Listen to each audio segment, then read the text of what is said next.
¿Tienes cámara? Sí. ¿Sí es cámara? No. Hola, buenos días. Estamos aquí nuevamente. Somos del grupo de Conócete y estamos con una nueva plática. Esperemos que sea muy satisfactoria. Y acuérdense que las pláticas ustedes las proponen y nosotros las desarrollamos para que sea lo que ustedes están necesitando o lo que están buscando, ¿no? Entonces, el día de hoy, el tema que nos propusieron fue neurosis de transferencia. Creo que es un tema muy bonito. Y pues me presento, mi nombre es Diana Rodríguez y dejo a mis compañeros para que se presenten. Bueno, hola, mucho gusto a todos. Soy Elena Cañizo, soy psicóloga y psicoanalista de la Sociedad Psicoanalítica y es un gusto tenerlos por acá. Muy buenos días, un gusto a todo mundo. Soy Armando Quintero, también aquí parte del equipo de supervisores, igual clínico, también docente. Entonces vamos a compartir este primer lunes de octubre, 2 de octubre, no se olvida, que creo que sí digamos, sí olvidamos ese detalle para empezar la charla de hoy con esto de los retrasos y todo esto. Pero Sí. en este tema, neurosis de transferencia, vamos a poder hacer un recorrido tanto del pasado teórico como de las acciones clínicas que vamos a poder implementar para quienes ya cuenten con pacientes, para quien den este seguimiento. Y yo la completaría ahí, Armando, Sí. que a lo mejor para los que tienen pacientes y que pueden distinguir esto, pero para los que tienen terapia, o sea, que están en terapia y de repente dicen, ya entendí. Ya entendí qué está pasando en mi análisis. Acuérdense que cuando uno quiere dedicarse a esto, es necesario tener su propio análisis, evidentemente estudiar, estar siempre estudiando, y la supervisión. Son los tres requisitos que siempre se han sugerido, nunca, no son obligatorios y dependiendo de la escuela, pues también, ¿no? Pero son cosas que se sugieren desde el principio de que se creó esto. Y entonces, a veces estamos en terapia y de repente no estamos entendiendo qué está pasando y a lo mejor ahorita con el tema que expliquemos de neurosis de transferencia van a caer en cuenta de decir, ya entendí. No sé, bueno, eso espero. ¿Quién quiere empezar? Lo que podríamos empezar para que quede claro el tema, justamente es de estos dos conceptos, el concepto de neurosis y el concepto de transferencia. Empezando por la neurosis, debemos saber que históricamente se entendía como un diagnóstico de enfermedad.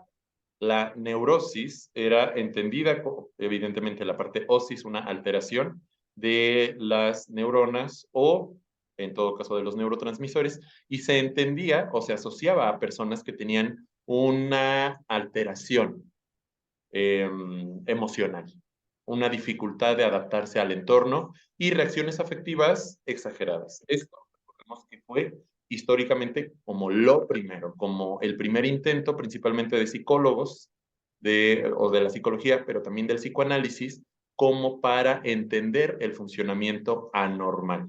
Recordemos que originalmente se intentaba explicar la salud, pero principalmente la enfermedad mental.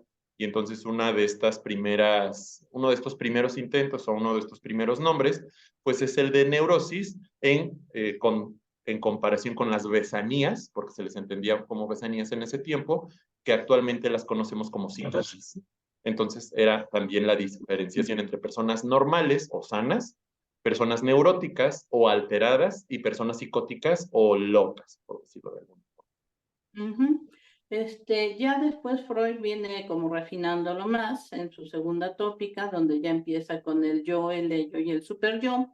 Y entonces se dice que la neurosis es un conflicto entre el yo y el ello. Acuérdense que el yo es la instancia, y él habla mucho de un yo sano, pero o que debería ser un yo sano, y que es la instancia que está entre el mundo exterior y el mundo interior, es como el puente que nos permite movernos de lo interior y lo exterior, y el ello es las pulsiones que nos dicen, haz lo que quieres satisfacer estas necesidades casi biológicas, y que todo el tiempo está queriendo, pues sí, tener esa satisfacción, y llega a haber un conflicto entre ellos dos, donde el yo no puede permitir que todo el tiempo esté satisfaciéndose el ello, y empieza ahí a ver esta pugna, por llamarlo de alguna forma, empieza a ver esta pugna, y ahí es donde se empieza a generar, empieza a generarse lo que es síntomas, a desarrollarse lo que es síntomas, y el yo desvía su ataque contra el ello para irse ahora contra los síntomas. Y entonces es una forma de escapar un poco, de ir algo del ello, ir directo para que los síntomas vayan sacando esas pulsiones que de alguna forma para que pueda ir satisfaciéndose. Entonces, él menciona justamente eso, que es este conflicto que tiene que estar lidiando el yo, ¿no? En transferencia, yo lo quiero poner muy de Larousse, o sea, transferencia es transferir, o sea, tienes algo aquí, lo colocas allá, tienes un vaso y otro vaso, tiene agua, lo transfieres el agua de un lugar a otro, ¿no? Entonces lo estoy poniendo muy simplista, porque entonces ahorita vamos a ver, juntando ya los dos términos, neurosis de transferencia, qué es lo que vamos a estar transfiriendo, que evidentemente pues ya hablamos que seguramente es el conflicto, ¿no?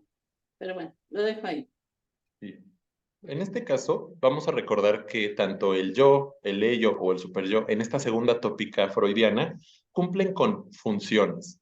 Y si están en conflicto no es porque sean enemigos, sino porque cumplen con funciones específicas. En este caso, el ello, pues es la parte pulsional, la descarga instintiva o pulsional que nosotros conocemos, pero tiene un riesgo si satisfacemos nuestros deseos en todo momento, que es ponernos en peligro.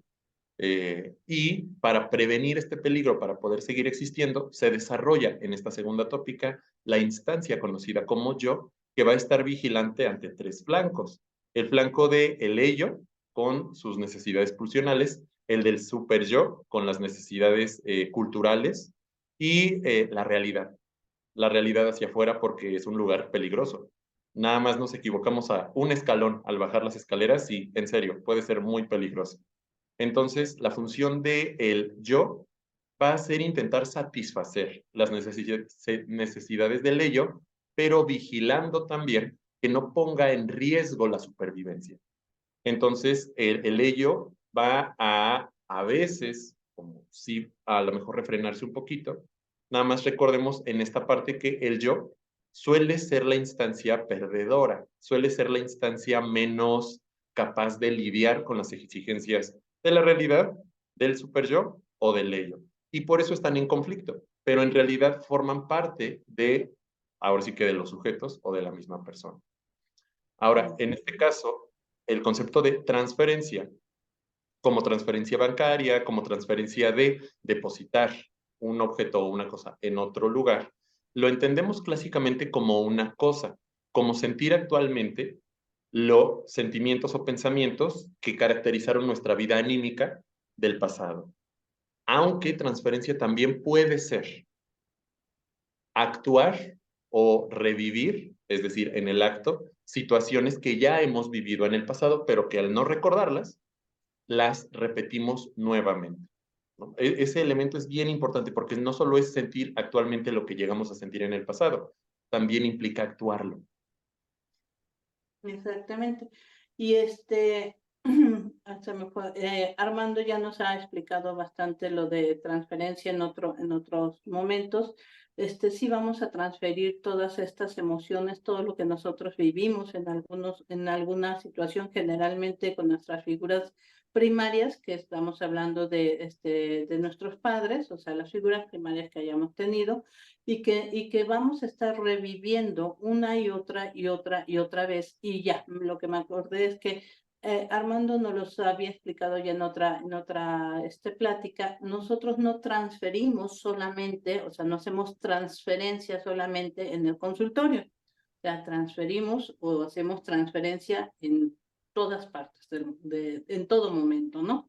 Entonces, de repente conocemos una persona que se llama Lupita, X, no es por contra Lupitas, y decimos, no, es que las Lupitas no me caen bien, o las Lupitas me caen muy bien. O sea, ni siquiera la conoces, pero sin embargo ya transferiste un monto de conocimiento que tienes hacia simplemente el nombre y ya con eso tú ya estás generalizando. O es que los güeros, o es que los morenos, y podemos irnos así con todo, ¿no? Que estamos transfiriendo sin ni siquiera estar conociendo. ¿Cuál es la diferencia entre la transferencia que estamos haciendo en el mundo, en nuestra forma de vivir, o los Leo, o los Sagitario, ¿no? O sea, si ven, estoy tratando de dar ejemplos para que vean cómo nosotros utilizamos esta transferencia, que lo hacemos afuera y que lo hacemos acá dentro del consultorio, ¿no? En el consultorio nosotros vamos a poder revisar y entender qué es lo que está transfiriendo y nosotros vamos a funcionar de una manera diferente a cómo funcionan allá afuera. Entonces, lo que vamos a estar viendo aquí con esto, y no me quiero adelantar, es una lucha de energías. O sea, todo esto lo vamos a ver como energías del yo, del ello, y cómo están luchando y qué es lo que están queriendo obtener y cuál es el gasto energético que nosotros estamos ocupando para poder el ello tener todo lo que desea y el yo para contenerlo. Y nosotros vamos a poder entenderlo y funcionar de otra manera para poder mostrárselo al paciente, ¿no? No me quiero adelantar, nada más quiero señalar que nosotros transferimos todo el tiempo dentro y fuera del consultorio, pero la diferencia es que aquí nosotros estamos capacitados para poder entender qué es lo que está queriendo hacer y que afuera generalmente el paciente, bueno, la persona, logra obtener lo que anda buscando generalmente. O sea, generalmente, ¿por qué? Porque va buscando la persona con la cual conectarse, ¿no? Y los que no se conectan, pues se retiran del juego. Entonces, y adentro se lo vamos a señalar. Hasta ahí me quedo porque no quiero adelantar. Yo quería recalcar, justo como van explicando Diana y Armando, qué es, o sea, qué pasa. Si tenemos todo esto, ¿qué pasa a lo largo de nuestro desarrollo?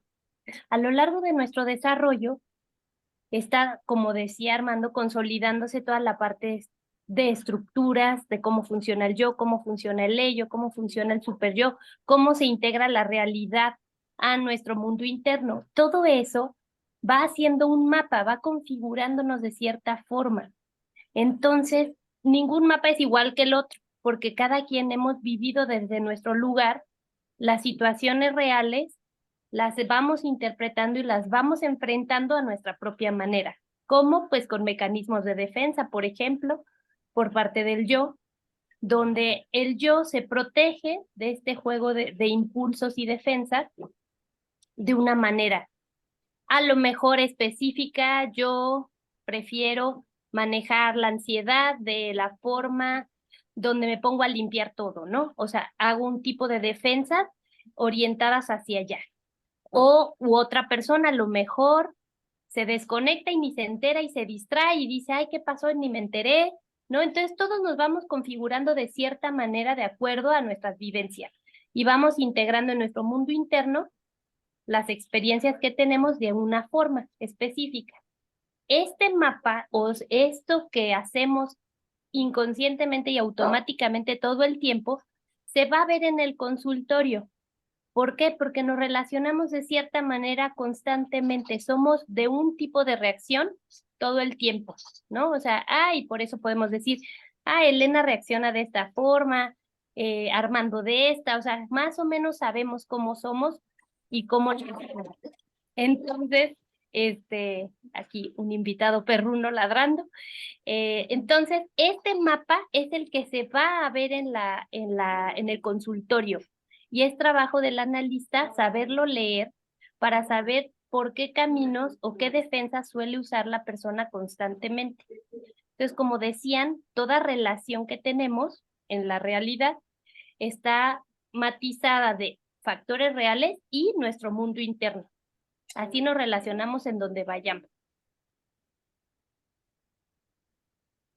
Un punto importante es que sí hay un antes y un después con respecto ahora sí a la neurosis de transferencia. Hay un texto en particular de Freud que se llama Recordar, Repetir y Elaborar, del año 1914, pero hay un texto 7 años antes de Jung. Jung es el primer autor en psicoanálisis que menciona la neurosis de transferencia en 1907, en un ensayo donde intenta hacer una distinción entre la demencia precoz y la psicosis. Y ahí es donde lo menciona, pero 7 años después, ahora sí en 1914, Freud en Recordar, Repetir y Elaborar menciona por primera vez este concepto de neurosis de transferencia teniendo el uso que o con el que lo entendemos actualmente. Ujú. Yo quiero retomar un poco lo que está diciendo Elena, en donde en el consultorio se va a poner en juego este mapa. Digo, me gustó mucho cómo lo maneja como un mapa, que es un mapa único porque cada quien tiene su propio mapa y entonces nosotros vamos a tener que tener la capacidad para poder leer estos mapas, ¿no?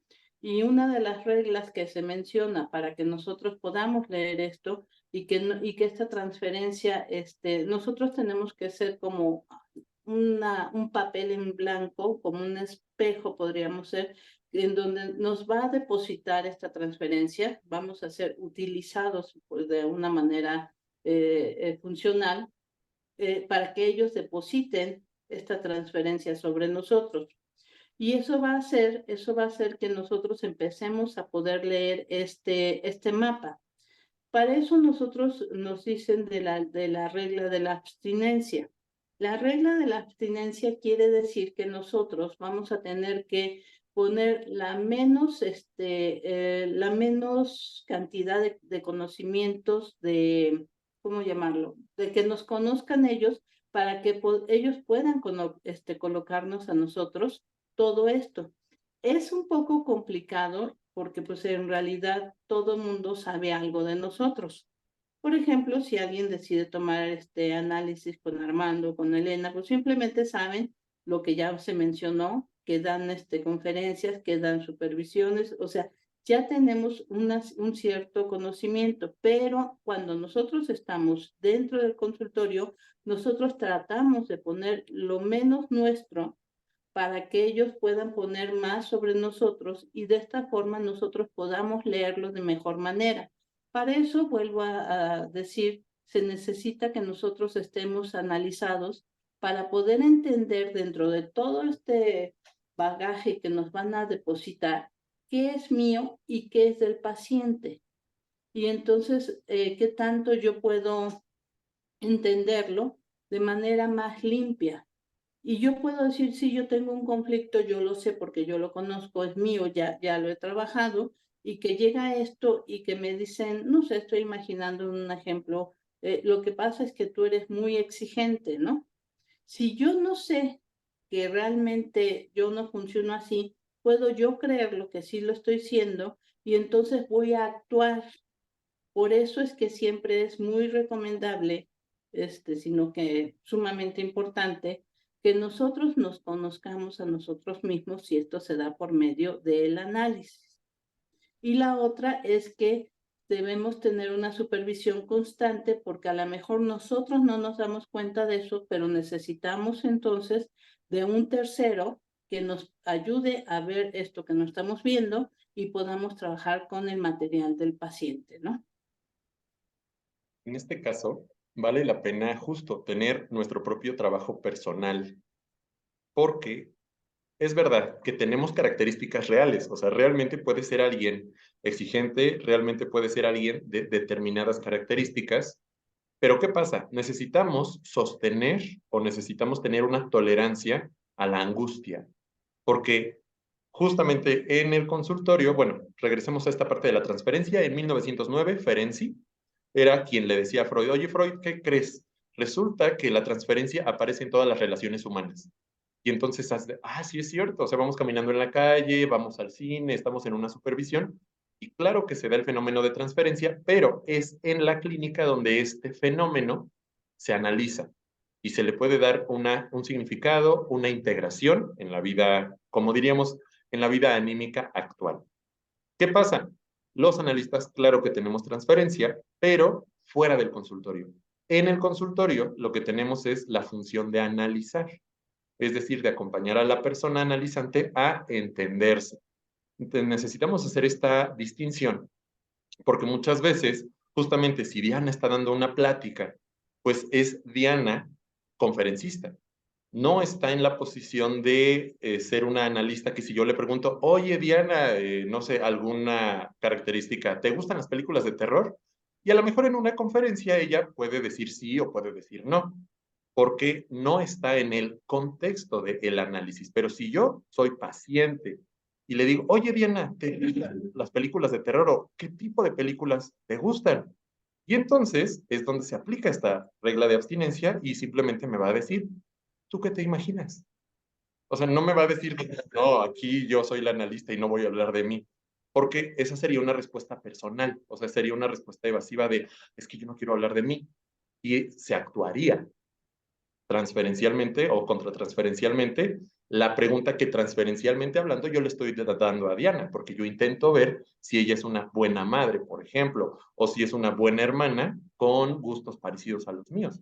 Pero si yo de analizante, oye, me angustio y no quiero hablar de mí, mejor vamos a hablar de Diana. Oye, ¿qué tipo de películas te gustan? Oye, ¿estás casada? Y ella me va a decir, ¿tú qué te imaginas? Justo el objetivo, como explicaban, es que seamos una pantalla, ¿no? Para que se proyecte, el paciente proyecte en nosotros lo que trae él, el contenido interno, nos lo ponga a nosotros, para que nosotros en esa pantalla podamos leer, interpretar y, como decían, regresar, ¿no? Señalar. A lo mejor, como ya explicaba, ¿no? Mira, qué curioso, te pasa esto siempre con tus jefes, ¿por qué será? ¿O qué pasa con estas figuras masculinas que tienen un rango superior en la vida laboral? Siempre te acabas peleando con ellos, ¿te has fijado? Y entonces el paciente empieza a conocer este mapa que habíamos explicado que se va teniendo, que cada uno tenemos, y va leyendo, oye, sí es cierto, cada vez que me pasa esto, reacciono de esta forma, no me había dado cuenta, ¿no? Entonces, esa es la transferencia, o sea, nosotros podemos ir regresándole al paciente qué es lo que hace, qué proyectan los demás, qué ponen los demás. Y como decía, todas las relaciones son una mezcla de realidad y cuestión transferencial, ¿no? Entonces es un poquito y un poquito. Entonces, bueno, puedo decir, no, pues yo creo que a Diana le gustan las películas de tal, pero no lo sé realmente. Entonces eso habla más de mí que de Diana, ¿no? Porque Diana no me ha contado nada. Entonces, así vamos funcionando con el paciente, enseñándole, proyectando de regreso, diciendo, mira, haces esto cada vez que te pasa esto. Exactamente. Y entonces nosotros, ¿qué es lo que estamos, digo, del tema que estamos hablando, qué es lo que vamos a proyectar? El conflicto. O sea, la neurosis. En este caso vamos a proyectar una neurosis en donde regresamos y digo que es el conflicto del yo con el ello, de cómo no puedo satisfacerlo y entonces a eso es lo que vamos a estar transfiriendo dentro del consultorio fuera también, pero aquí es donde vamos a hacer el trabajo, ¿no? Y nosotros lo que vamos a hacer es primeramente entenderlo, segundo es vamos a señalarlo, como lo dice Elena, tercero, pero eso, señalarlo no quiere decir que que se queda curado, no, nada más estamos mostrándolo, o sea, mostrándolo, y después empezamos a elaborarlo para que él pueda modificarlo.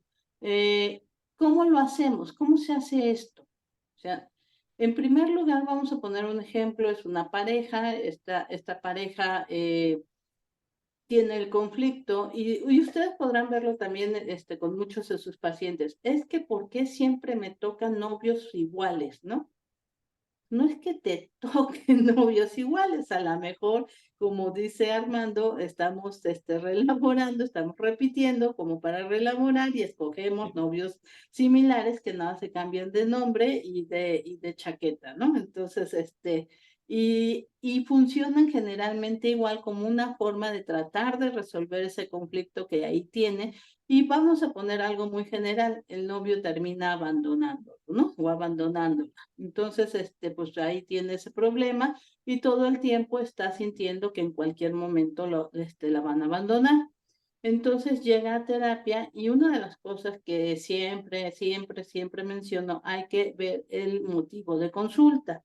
Hay que afinar mucho qué es el motivo de consulta, qué es lo que quiere, ¿no? ¿Qué es lo que busca? Entonces, ahí ya que tengamos el motivo de consulta, pues a lo mejor podríamos decir es que yo no quiero que me abandone mi novio o yo quiero que mi novio me sea fiel. Vamos a partir que es una relación de pareja y empieza a colocar toda la información aquí y después, pasado más o menos 3 meses, que es más o menos donde ya empieza a aparecer la transferencia, siempre y cuando se hayan cumplido ciertas características como la constancia, como número de sesiones, como es que la patología sea más específica dentro del grupo de la neurosis. Entonces estará apareciendo ya la neurosis y porque ya se está formando una relación, un vínculo. Por eso dicen a veces que el psicoanálisis es muy largo. No, es que hay que hacer un vínculo. Y pues 3 meses es más o menos, digo, puede ser 4 o 5, pero vamos a ponerlo en 3 meses, puede ser suficiente como para que ya exista un vínculo entre el analista y el paciente. Y ahí es donde empieza a transferir todo esto, donde, pues sí, es que Diana es buena onda, ay, me cae bien, a veces dice de esta forma, y ya nos va conociendo de alguna manera, y ahí es donde empieza a surgir el conflicto, ahí es donde empieza a colocarse, oye, ¿y yo seré la mejor paciente de Diana? Y entonces a lo mejor, híjole, no, la que entró o el que entró después de mí o el que salió antes que en mí, yo escuché que se rió. Entonces seguramente es mejor paciente que yo. Y empieza a crearse todo este conflicto, todo esto me va a abandonar. O que un día no lleguemos porque pues, hubo un conflicto con el auto, lo que sea. Cosas que tampoco se lo comentamos al paciente porque lo que tenemos que decir que qué cree que es lo que nos sucedió y decir, no, seguramente me quiere abandonar. Y como él trae este conflicto de abandono, empieza a actuar de la misma manera que lo hace con sus parejas. Evidentemente no cree que seamos pareja romántica, sino simplemente empieza a reaccionar de la misma manera y empieza a decir, no, es que Diana seguramente no quiso tenerme porque soy muy aburrido o porque no traigo cosas interesantes. Y empieza a funcionar y empieza a atraer o a actuar de manera diferente a como suele actuar. Y nosotros, eso es lo que vamos a empezar a ver. Justamente eso es lo que vamos a empezar a ver. ¿Cuál es la diferencia el que lo haga afuera y el que lo haga dentro? El que lo haga afuera, su novio, su pareja, va a decir, ¿qué te pasa? No, pues no, nada que ver. Y en eso puede empezar a causar mucha irritación, energéticamente hablando, y puede entonces desarrollar o desencadenar lo que siempre termina, dice, aquí la dejamos. No, ya ven como si era cierto, pero adentro del consultorio no, porque nosotros no vamos a funcionar de la misma manera en que se funciona afuera. Y nosotros le vamos a empezar a mostrar, mira, te das cuenta que tú estás cambiando tu actuar desde tal y tal cosa, y empezamos a mostrárselo para que él lo entienda y de ahí empezar a tomar acciones, ¿no? Digo, este es un ejemplo muy sencillo para ver si queda un poco más claro. Aquí lo.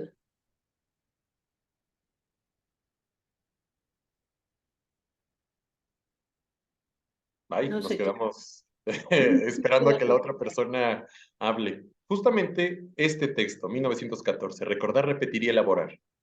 Freud sugiere la idea que evidentemente compartimos, donde se repite en la transferencia los conflictos que tengamos sin resolver. No solo los conflictos, todo.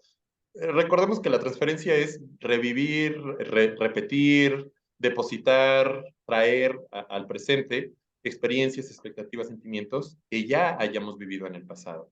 Pero justo lo que se repite en el consultorio, vamos a elaborarlo. Le vamos a permitir a la persona ponerlo en palabras, que lo elabore, que lo traiga a la conciencia, que lo integre en su experiencia y que deje de repetirlo. Porque de otra manera va a seguir sufriendo con esta parte de sí, seguramente me toca, y lo explicamos muy bonito como karma, como destino, como muchas otras formas que calman un poquito que, es que nací para sufrir. Oh, claro. Y dejamos de entenderlo, dejamos de tener una posición activa de lo que ocurre en nuestra vida y simplemente somos víctimas de las circunstancias y está muy padre ser víctima de las circunstancias porque ya saben, voy a decir una frase que a lo mejor puede generar cierto conflicto, pero esto de Dios le da sus peores batallas a sus mejores guerreros, no deja de ser transferencial, no deja de ser sentirte el favorito y que como te pone más atención, pues te da el trabajo más pesado, pero que de alguna forma también es la satisfacción de un deseo, de ser el hijo favorito. Y cuando se lo podemos metabolizar a la persona, cuando le podemos metabolizar estas expresiones, estas hipérbolas que trae la persona, estas metáforas, o le podemos dar cabida a que elabore lo que está actuando en el consultorio, es donde se resuelven los conflictos, ya no solo dentro, sino en su vida cotidiana, con sus amigos, con su familia o la persona consigo mismo o consigo mismo. Exactamente. Yo pensaba, digo, nada más para completar, para dar otro ejemplo, no completar. Por ejemplo, una canción wow, o sea, tiene muchísimo, o tuvo muchísimo éxito, tiene todavía. Juan Gabriel, por ejemplo, Yo no nací para amar. Entonces, dice, yo no nací para amar, nadie nació para mí, ¿no? Entonces, es decir, pues ni modo, así ya me entiendo, así soy, en lugar de decir, bueno, ¿qué estaré haciendo yo? O sea, ahí, ¿qué estaré haciendo yo que no puedo terminar con una relación de pareja estable y que todos terminan retirándose de mí? Y es una canción pues que cuántos no cantan o cuántos no se identifican con ese tipo de canciones, ¿no? Digo, hay muchísimas también de José José, en donde vemos cómo nosotros estamos sufriendo, ¿no? Y como dice la de eh, todos sabemos querer, pero pocos sabemos amar. Yo soy el especial de los especiales, yo soy el unicornio especial, ¿no? O sea, y que yo estoy por arriba, que es un grado narcisista también, o sea, es un grado narcisista de decir que lo que pasa es que nadie puede entender mi amor y que los demás pues están por debajo, una forma para no sentir esa depresión de pues yo estoy solo, yo estoy solo y por qué no puedo estar con una pareja, ¿no? Digo, aquí creo que estoy cayendo mucho yo en lo de relaciones de pareja, pero es en general, ¿no? Es en general. ¿Y eso cuántos de ustedes no se han identificado o cuántos de ustedes no han identificado pacientes con este tipo de discursos? Yo creo que es interesante, si ustedes quieren participar en el chat, empezar a ver qué tanto han visto en que sus pacientes están con este tipo de discursos y si es la neurosis de transferencia o no, o qué tanto ustedes dentro de su análisis no tienen de repente estos discursos que dicen, mira, pues a lo mejor esto es lo que se tiene que trabajar, ¿no? Y yo quería justo seguir sobre esa línea, ¿no? De esto que nos pasa y que hacemos continuamente como pacientes, que en el análisis se va a quedar como expuesto o claro, ¿qué tenemos que hacer? La persona, el analista regresa al analizando lo que está viendo, el analizando lo vive, porque muchas veces está esta idea de, si yo ya sé que hago esto, ¿por qué lo sigo haciendo? Porque no solamente lo tenemos que tener teóricamente en la cabeza, tenemos que vivirlo. Por eso el análisis es una experiencia que se tiene que vivir para que haya un cambio en nuestro actuar. No basta con que nos digan, estás haciendo esto. Se tiene y la persona lo siente. Oye, yo me siento abandonado por mi analista, o siento que le caigo mejor que a nadie, o siento esto, siento lo otro. O sea, es una cuestión de experiencia. Esto va a hacer que justo se regrese. Oye, pues cómo te sientes así como te has sentido allá, ¿no? Y cómo relacionas con todas las personas como te has estado relacionado siempre. Y ahí en el análisis al paciente le queda claro, porque dice, sí es cierto, lo viví aquí, lo siento y entiendo y puedo entender porque toco ese dolor de sentirme abandonado o de sentirme poco especial o el orgullo de sentirme el muy especial, lo que sea, la problemática o la dinámica más bien que se establece normalmente, el paciente lo siente y puede irse haciendo cargo de esto y entender, bueno, a lo mejor no es que me abandonen siempre, sino que yo interpreto sus acciones desde ese lugar, ¿no? Desde que me siento abandonado, desde que me siento poco querido, ¿no? Entonces, ¿qué me toca a mí asumir como paciente para hacer algún cambio en mi vida, ¿no? O sea, ¿qué es mío? ¿Qué me corresponde? Entonces, ahí estamos haciendo o sea, lo egosintónico, que es que lo hacemos y ni nos damos cuenta, egodistónico, entonces lo puedo entender y decir, bueno, eso no te toca a ti, evidentemente, a lo mejor siento que me estoy enamorando de mi analista, pero pues no, no es con él, ¿no? Es algo mío. Entonces me hago cargo y de ahí se genera toda la cuestión de seguir elaborando y trabajando ese material en el análisis, ¿no? Así funciona. Ujú. En el caso del contexto de análisis, tenemos una ventajota en los pacientes o analizantes suelen colocarnos, a los analistas, en la posición parental, como figuras de autoridad. Evidentemente no es como, yo soy tu papá, yo soy tu mamá, no necesariamente, pero justo como menciona Elena, como menciona Diana, como nos trata o como actúe en relación a nuestra figura por ser figuras de autoridad, por ser estas figuras que le preguntamos acerca de su vida íntima y porque nos damos el tiempo de establecer un vínculo afectivo para poder trabajar. Entonces, la persona al actuar nos permite o nos muestra cómo actúa afuera y nos permite ahora sí que acompañarla en este proceso de poner en palabras lo que está ocurriendo. Oye, es que yo siento que no soy tu paciente favorito, por ejemplo. Y le podemos preguntar, ¿qué pasa si no lo fueras? ¿Qué pasa si sí? ¿Qué imaginas que deberías de tener para ser la persona favorita? Y entonces, después la propia persona puede entender por qué está en la búsqueda forzosamente, por ejemplo, de una relación de amistad o de una relación de pareja. En un momento le damos la palabra amar, nada más déjame terminar el ejemplo. Por ejemplo, las personas que dicen, es que yo no nací para amar, nadie nació para mí. Y entonces es de, ok, no puedes conseguir pareja. ¿Para qué quieres conseguir pareja? ¿Por qué tipo de pareja quieres? ¿Qué ofreces para una relación de pareja? ¿No? Y poder entender si es una posición infantil de yo necesito a una figura protectora, es que la soledad es mala, ¿por qué es mala? Y se le va dando un sentido a esa experiencia que está teniendo. Ahora sí, Mar, adelante. Sí, muchas gracias. Me llama la atención ahorita cómo se estaba hablando en su momento, como de la lingüística que utilizamos al momento de referirnos al paciente. En este caso podría entrar el uso del diálogo socrático, porque noto que a lo mejor hay algunas, sí, que hay algunos paralelos en los cuales en los cuales se une la utilización del diálogo socrático. ¿Cómo podemos utilizar una lingüística adecuada si es que el diálogo socrático es adecuado?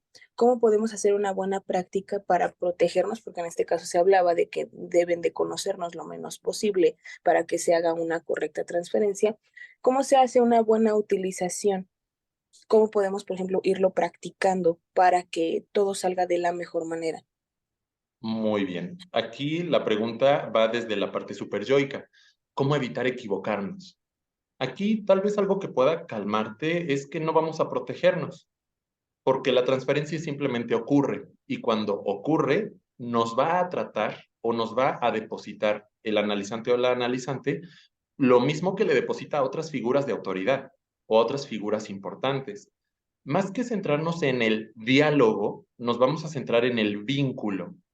Y tú misma vas a poder, más que dialogar, más que llegar a la verdad, más que ahora sí que debatir, ¿no? Como para demostrar quién tiene razón o no, es entender si lo que te está depositando es por las características que realmente tienes como persona, o si lo que está actuando o te está depositando es por un conflicto o una experiencia que ya tenía previas, y de esa forma tú vas a poder acompañarle a la persona a entender qué de irrealidad o qué más bien de lo que le está depositando a la escena es lo que le está generando conflictos. Si llegas a equivocarte, porque va esta parte súper yoica, no te angusties demasiado. Muchas veces las personas que quieren formarse en psicoanálisis dicen, es que no caché esta interpretación, es que no se me ocurrió decirle en este momento. No te angusties. Si tú en un momento no le devuelves, no le das una observación, no le das una interpretación, si es importante o si es relevante, se repite. Justamente se repite, recordar, repetir y elaborar. Y entonces se muestra muchas veces el conflicto. Incluso aunque se lo digas correctamente, de acuerdo a la técnica adecuada, el que se lo digas no necesariamente significa que lo entienda. Esto de amiga, date cuenta, necesitamos entender si cuando se lo decimos, lo vive como, así es cierto, me entiende y tiene razón, o otra vez está con lo mismo porque otra vez me está queriendo convencer, bla, bla, bla. Y de hecho, eso segundo, la respuesta después de una observación o interpretación, es lo que nos va a ayudar a entender si sí se está elaborando o no. Quiero seguir con esto mismo que está diciendo Armando, con lo mismo. Más que un diálogo, y entiendo el diálogo socrático como una forma de reflexión, y que sí, evidentemente nosotros queremos que el paciente reflexione, pero me causa conflicto desde la parte diálogo, ¿no? Porque nosotros lo que estamos haciendo no estamos en la parte, del lo más externo. Tenemos que estar, como dijo, en la parte del vínculo. ¿Y qué es lo que va a hacer que cambie o que se modifique ahí? Va a ser el hecho de que nosotros no vamos a reaccionar como reaccionan sus demás vínculos. Entonces es cuando, por ejemplo, dice, es que tú me estás engañando, ¿no? O yo no soy especial. Y Armando hizo estas preguntas de, bueno, ¿y para qué quieres ser especial, no? O sea, ¿para qué quieres ser especial? ¿Qué ganarías con ser especial? Pero no las suelta todas así, o sea, tiene que ir detectando cuál es la que tiene que ir soltar, y en eso, que el otro empiece a hablar, y eso seguramente lo va a llevar al conflicto, o eso es lo que esperamos, que lo lleve al conflicto original y pueda empezar a recordar el evento que está engarzado con esto que le está sucediendo en este momento.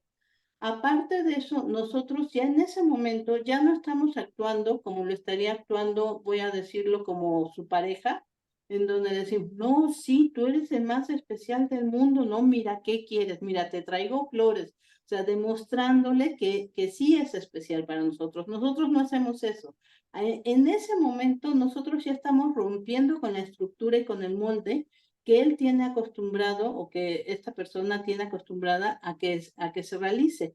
Y ya de ahí todavía empezar a señalar, o sea, a señalar de, mira, sí, lo que pasa es que cuando tú tuviste el conflicto original, sucedió esto, voy a inventar, tú te creías muy especial y de repente nació un hermanito y sentiste que en ese momento dejaste de ser visto y dejaste de ser especial.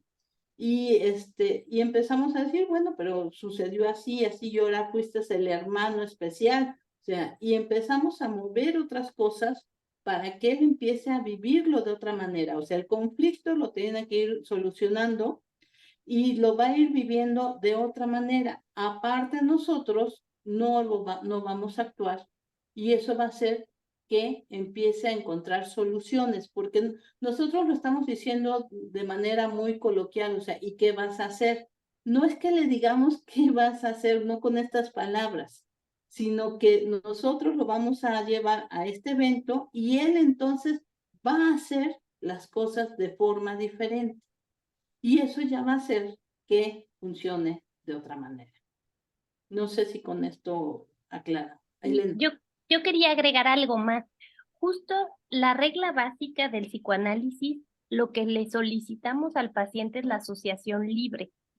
Entonces, como decía Diana, más que un diálogo, es esta parte donde el paciente tiene que él mismo ir asociando libremente y de nuestra parte hay una escucha flotante, o sea, estamos sin estar al detalle, estando en todo, para poder ir leyendo el material que nos trae el paciente, pero no es un diálogo donde nosotros justo le digamos qué tendría que pasar para que el paciente reflexione acerca de eso, sino que el paciente es el que viene y nos da el material.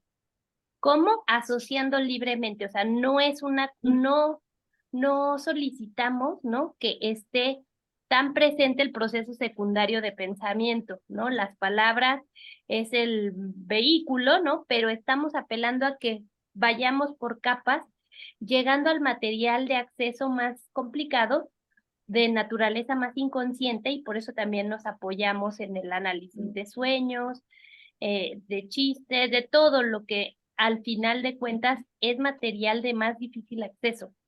Entonces no estamos propiciando una racionalización, intelectualización de las cosas. ¿Por qué? Porque ahí sería apuntalar y fortalecer las defensas en lugar de profundizar y que el paciente llegue a sentir y entender, ¿no? Haga esta conexión donde se siente en el vínculo lo que está pasando y lo que le pasa constantemente, y ahí propiciamos que el paciente pues, pueda decidir hacer un cambio o al menos sepa cómo se relaciona, porque ni siquiera es nuestro objetivo que el paciente cambie, ¿no? O sea, simplemente es que se conozca y que conozca cómo funciona. Entonces sí, va más por ahí el trabajo analítico que por el diálogo.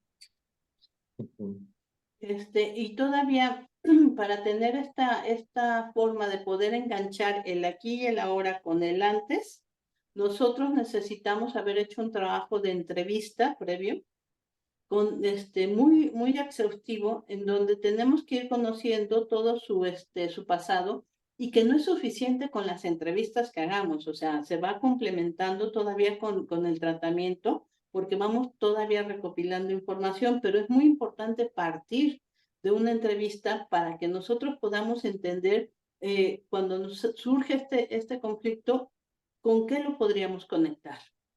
Y de esta manera nosotros se lo mostramos, y bueno, lo que quiera hacer él. O sea, alguna vez me decía una paciente, es que me caen muy mal las personas que me dicen que la pases muy bien en tus vacaciones. Digo, bueno, pásala como quieras. Digo, ya decides tú cómo hacerlo, ¿no? Y me dice, fíjate que esto que me estás diciendo me tranquiliza mucho. Así no me siento obligada, pues no, si sufres, súfrelas a gusto, o sea, pero ya ellos se van conociendo y van sabiendo cómo funcionan y cómo son. Generalmente, ellos hacen los cambios porque no les está funcionando del todo. Entonces, bueno, algunas veces yo les digo a mis pacientes, mira, yo no soy quien para decirte que lo que haces es incorrecto, dado que lo que has hecho te ha funcionado. En todo caso, yo te ayudaré a mostrar o que puedas ver cómo lo has hecho y si hay alguna forma en que lo puedas hacer de forma más económica, o sea, sin tanto gasto energético, y tú decides si lo cambias o no, pero ya le dejamos la responsabilidad al paciente.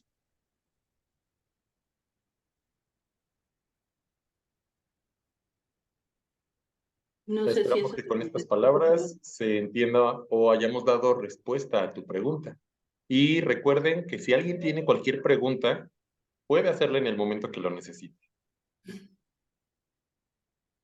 ¿Sí quedó contestada la pregunta o no? Sí, quedó muy clara, como más el enfoque que debemos de darle, de no centrarnos como tanto en esta parte como reflexiva o de enseñanza, que tal vez a lo mejor podríamos llegar a tener tendencias a hacer como Sí, una tendencia como a ilustrar, a iluminar, a lo mejor como a enseñar, sino más como a esta parte del autoconocimiento y que por una parte propiciatoria se vayan haciendo las adecuaciones necesarias o que él considere necesario si es que en algún momento ve que no le están funcionando la manera en la que está actuando. De esta situación, entonces me imagino que también es el permitir la fluidez de los acting in, o podría Sí, ser, ¿no?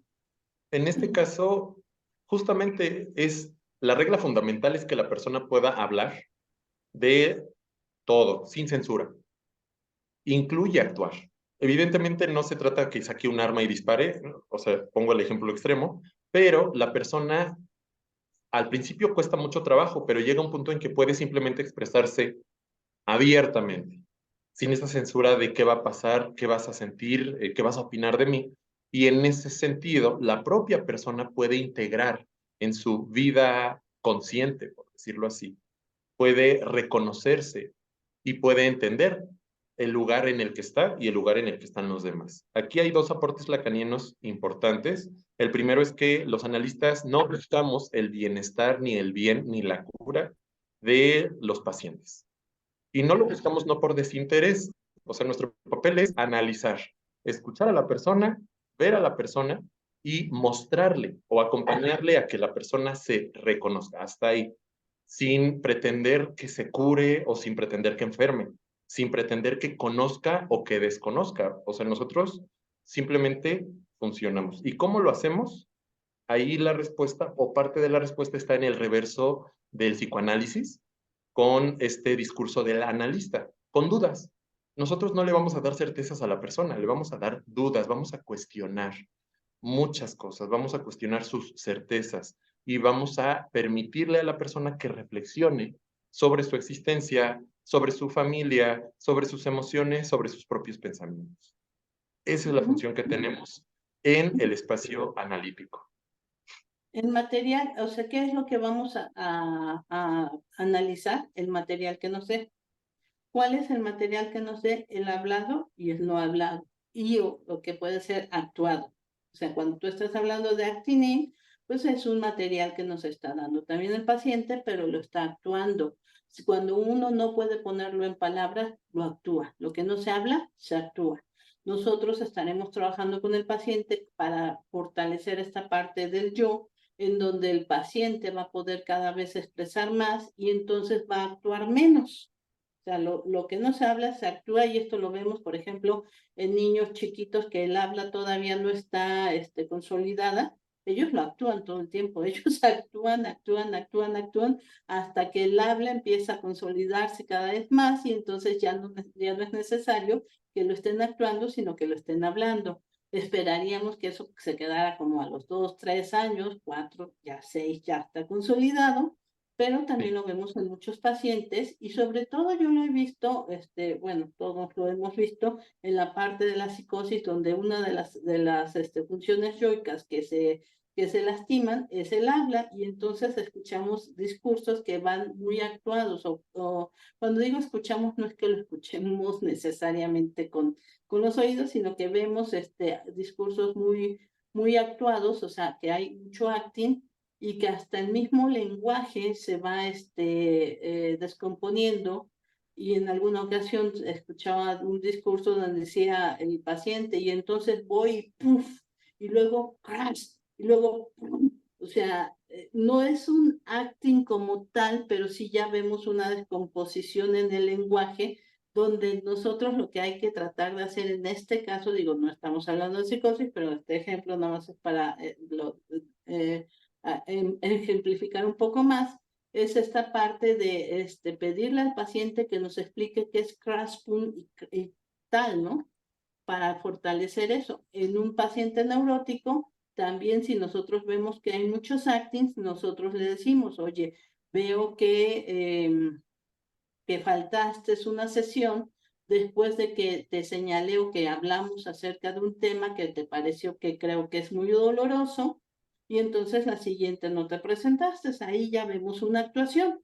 Se lo ponemos ahí y le decimos, ¿qué pasó? O sea, ¿será que acaso podemos desarrollar una hipótesis te fue tan doloroso que entonces tuviste que tomarte un tiempo como para meditarlo. Estoy haciendo algo muy, muy general, ¿no?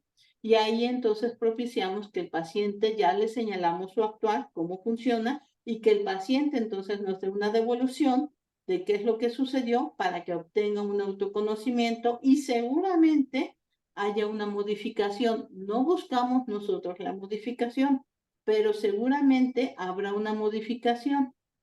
Y bueno, no sé si con eso queda un poco más claro lo de los actings, y que nosotros vamos, que decías, creo que mencionabas algo así de que si no decimos las cosas correctas o eso lo decía Armando, no te preocupes porque esto, el inconsciente es como el mar.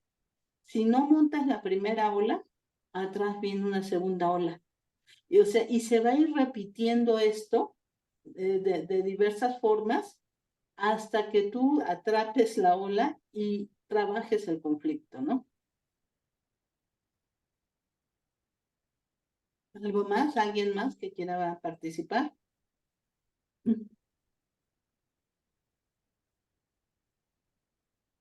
Muy bien. Mientras alguien quiera participar, vamos a recordar que este fenómeno de neurosis de transferencia no necesariamente lo vamos a provocar. Es algo que ocurre. Y tampoco lo vamos a frenar. Hay una experiencia de Freud bien interesante con el caso Dora.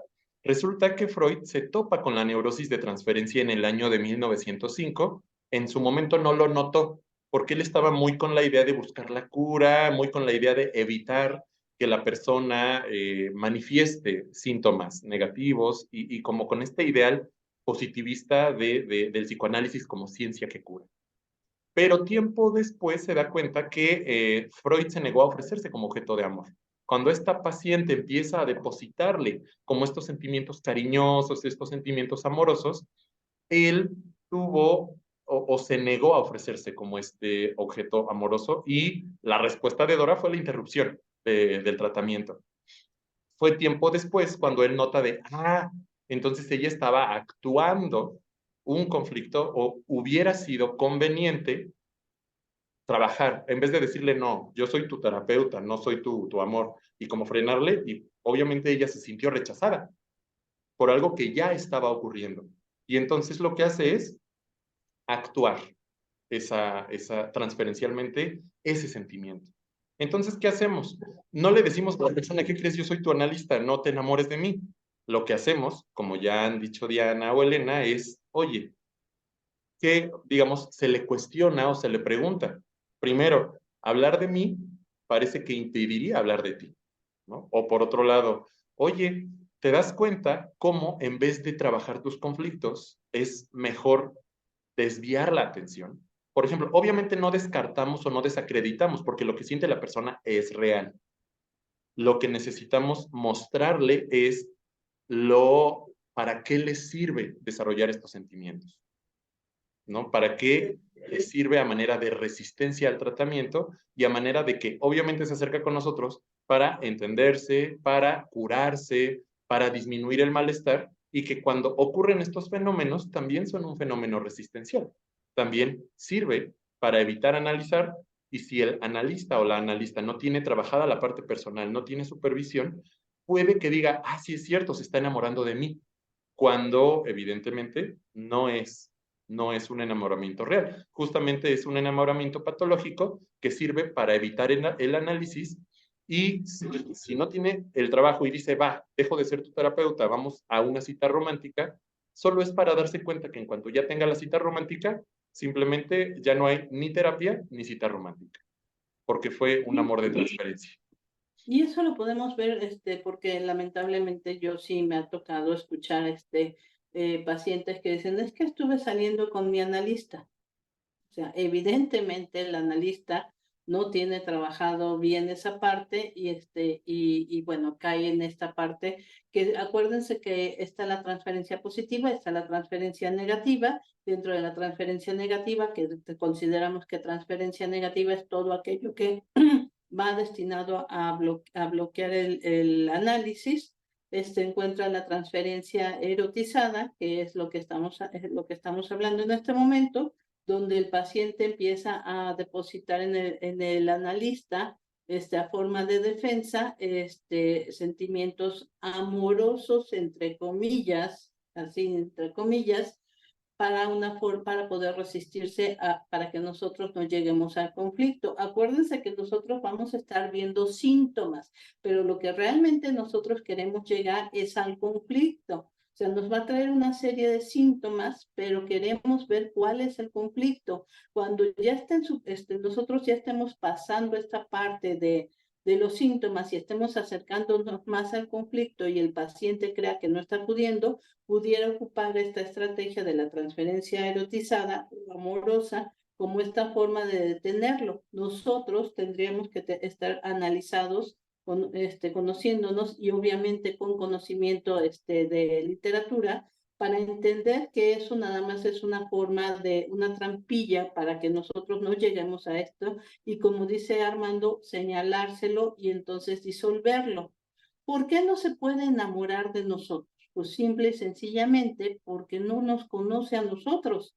O sea, es una relación asimétrica, la relación terapéutica es una relación demasiado íntima, más íntima que la que pueden tener entre madre, hijo, pareja, novios, porque es una relación donde nos dice, en teoría, todo o nos está diciendo muchísimo del paciente, pero es una relación asimétrica, porque nosotros sabemos del paciente muchísimo, muchísimo, pero no quiero decir todo, pero sí mucha información y ellos de nosotros saben muy poco. Entonces eso ya lo convierte en una relación asimétrica.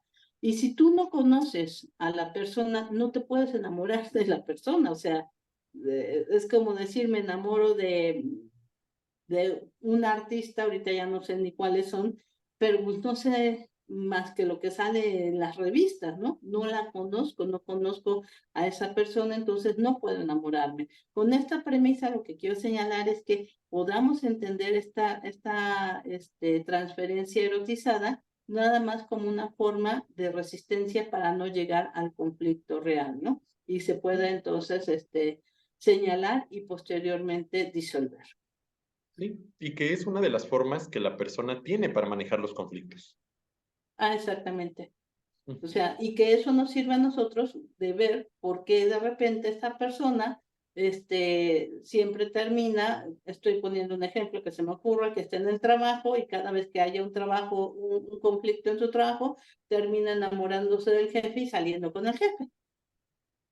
Sí. O sea, Y que también aplica enamorado. para lo opuesto. O sea, no solo aplica para la transferencia amorosa, sino para la agresiva.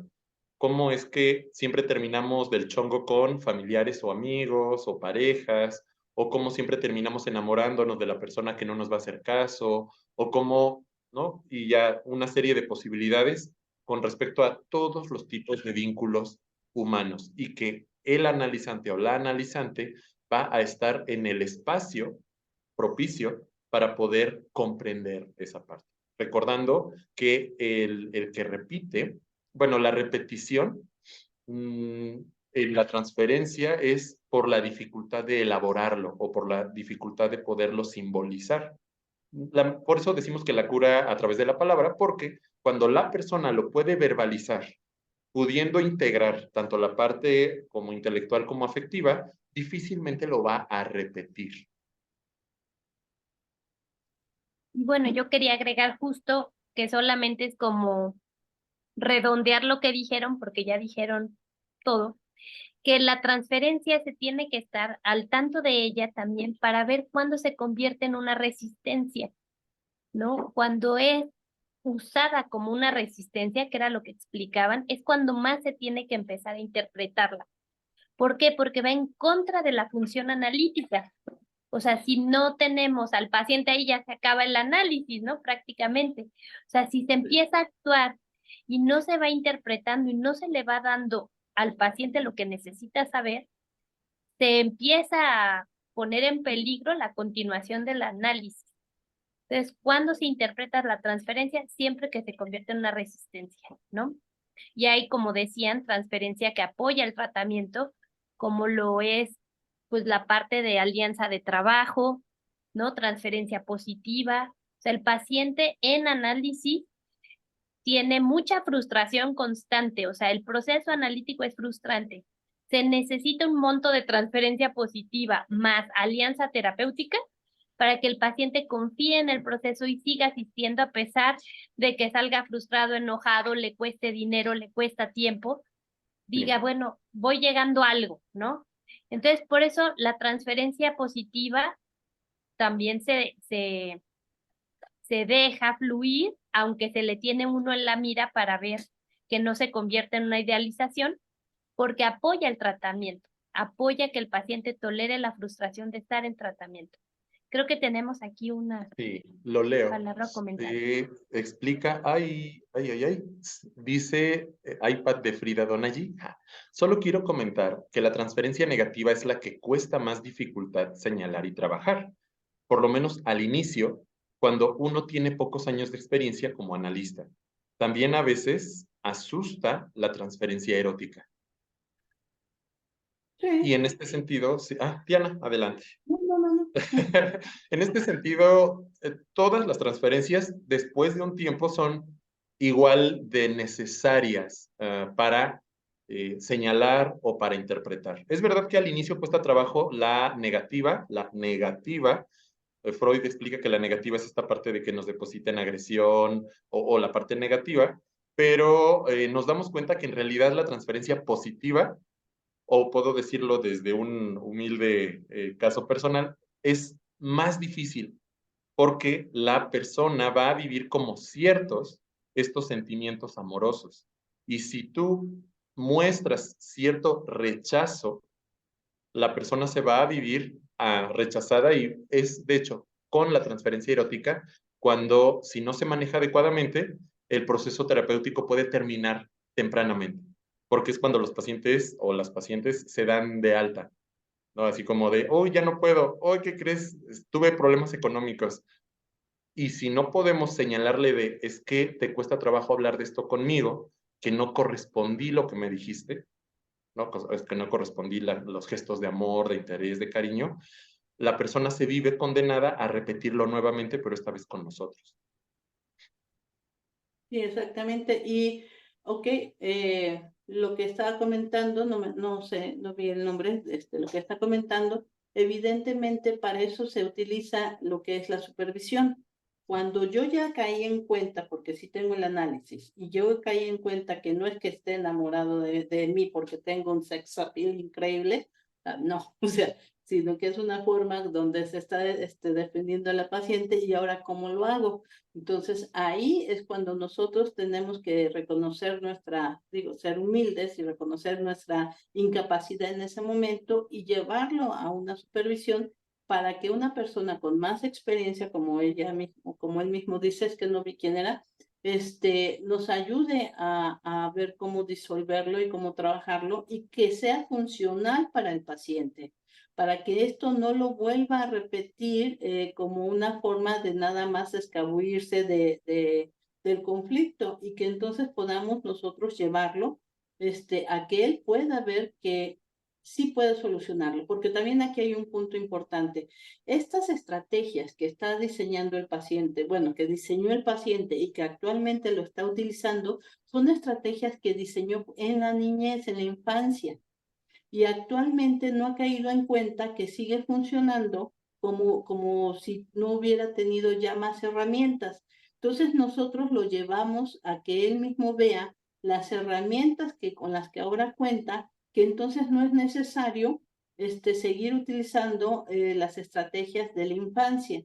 Y eso le ayuda también a que pueda entender y empezar a experimentar como si fuera un juego de ajedrez, que ya no tenga que seguir jugando solamente con los caballos, sino que hay otras piezas que ahora puede sumarle para poder resolverlo, ¿no?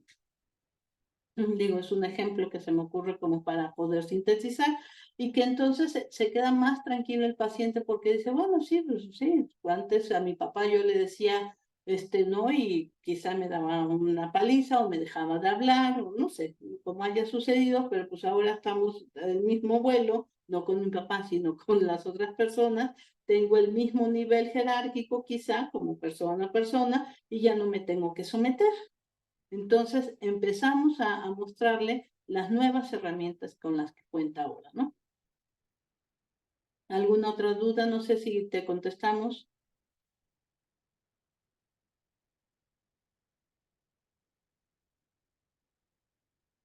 ¿Qué más? Sí, ¿Qué más? muchas gracias. Ok. Una vez que hacemos el proceso o el trabajo de hacer una observación, de hacer una interpretación, también va a hacer entender cómo recibe la información la persona. Va a ser cómo lo integra, cómo lo entiende, desde dónde lo entiende. Por eso esta frase de internet de amiga, date cuenta, me encanta, porque no solo es decirle la verdad, es decir, no solo es mostrarle lo que está ocurriendo, sino acompañar a esta persona en el proceso de integrarlo en su vida presente. Es decir, una cosa es que sepa qué surgió o de dónde viene el conflicto. Otra es que pueda integrarlo a la parte afectiva y otra es que pueda integrarlo a la vida actual, para que pueda utilizarlo como parte del repertorio actual, que es un proceso un poquito más largo. Y justo por eso es salir de la idea del analista o la analista que te dice esto es un conflicto infantil. Ah, sí es cierto. Y ya, después de esa sesión, su vida cambió completamente y drásticamente en 2 patadas. Por lo general es un proceso que toma más tiempo porque una cosa es darnos cuenta, otra cosa es poderlo comprender y otra poderlo integrar a nuestra vida actual, porque aparte va a generar conflictos. Cada cambio va a generar un conflicto en las personas que nos conocen. Si a lo mejor Elena, analizando, por decirlo así, y hace un cambio positivo, entiende alguna situación de conflicto y hace un cambio, este cambio va a repercutir en que las personas que la conocen van a notar ese cambio y casi nunca lo viven como, ay, qué bueno. Casi siempre es de, oye, pero tú no eras así. Y también va a ser el proceso de acompañar a, en este caso, el ejemplo es Elena, a entender ese nuevo contexto. Porque muchas veces también nos vivimos como, es que no entiendo por qué ahora pasa esta situación, por qué ahora me reclaman o por qué ahora me están diciendo, o al revés, porque ahora ya no me dicen tal o tal cosa. Porque recuerden, el cambio no solo es de llego, elaboro el conflicto y mi vida mejora drásticamente. Sí mejora, pero es todo un proceso de idas, subidas y bajadas, tanto de la persona pues en el consultorio, pero también en su vida cotidiana. Y aquí quiero hacer un comentario y una diferencia, perdón, una diferencia entre otro tipo de tratamientos y el psicoanálisis. No, yo nunca voy a ir en contra de otros tipos de tratamientos, cada quien, el que le acomode está perfecto, pero hay muchos que terminan más o menos en 3 meses, 4, o sea, no suelen ser más grandes, porque justamente nosotros estamos esperando la transferencia para que de esa forma nosotros podamos entender el conflicto y podamos señalárselo y podamos, y seguimos así la cadena.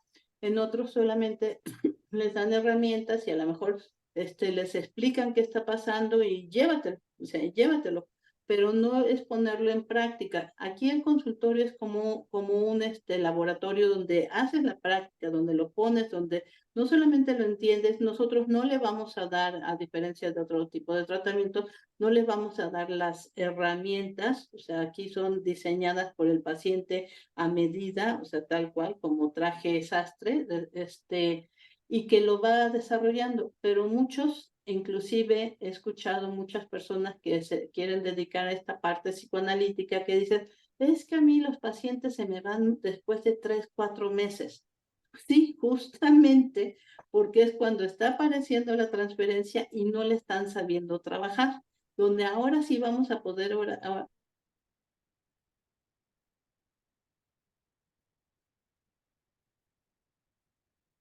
Creo que nos se nos... congeló Diana, Ajá, sí. Bueno, yo creo que, no sé si regresará, nos queda 2 minutitos, sí. ¿no? Pero bueno, lo que quería decir Diana seguramente era que hay que trabajar la transferencia porque es parte del análisis y del material, y eso es lo que decía Armando, lo rico del análisis es eso, porque en todos lados transferimos, pero en el análisis lo podemos poner en palabras y darnos cuenta, ¿no? Hacernos conscientes de lo que pasa. No sé si quieres decir algo más, Armando, nos despedimos ya porque Ajá, bueno, nos en queda un este caso minutito. sí, también siento que ya no habría como más tiempo para abrir nuevas interrogantes.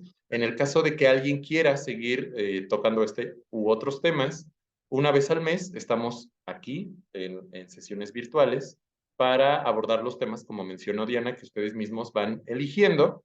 Y el resto de los lunes, de 9 a 10:30 de la mañana, estamos en supervisión en grupo pequeño para quienes, incluso aunque no tengan pacientes, incluso aunque no estén en este proceso de acompañar a otras personas, puedan enriquecerse de la experiencia tanto de quienes estamos en la posición de supervisores como de compañeros y compañeras interesados en mejorar su quehacer profesional.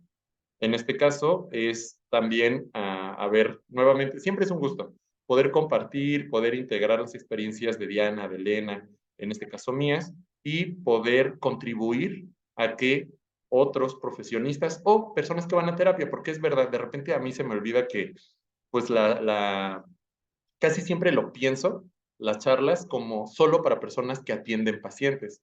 Pero es verdad que también hay personas que no son clínicas, que solo quieren conocer el proceso de la clínica y que de alguna forma es enriquecedor entender por qué a veces los analistas ya saben, no soltamos prenda.